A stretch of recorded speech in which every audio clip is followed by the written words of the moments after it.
तर आज आम्ही पुन्हा आलोय शेतात आणि आज सकाळीच आलोय आईसोबत. तर काही काम नव्हतं घरी पण, मग घरी बसण्यापेक्षा बोर होते घरी पण खूप, म्हणून मग म्हणलं आम्ही तुझ्यासोबत शेतात येतो.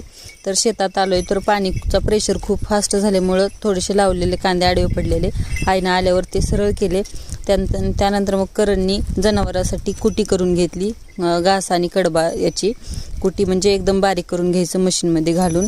तर लाईट होती तर त्याने ते काम करून घेतलं आधी, म्हणजे जनावरांसाठी खायला पण बरं पडतंय आणि थोडं पण वेस्ट जात नाही, सगळं पूर्ण ते खाऊन टाकतात. आणि त्यानंतर मग वेदला आईने गोट्या दिल्या खेळायला आणि त्याला सांगत होती कशा खेळायच्या ते शिकवत होती. तर आणि त्यानंतर मग जनावरांना वैरण पाणी केलं करणनी. त्यानंतर मग मी वासराकडे गेले, तर अगोदर तो मला भीत होता. त्यानंतर मी थोडासा हात फिरवलं तर तो दुसरा पण आला माझ्या पण डोक्यावरून हात फिरव म्हणून. त्यांच्यासाठी फॅन आणि लाईट सोय केलेली आहे, कारण याच्यामध्ये खूप मच्छर असतात.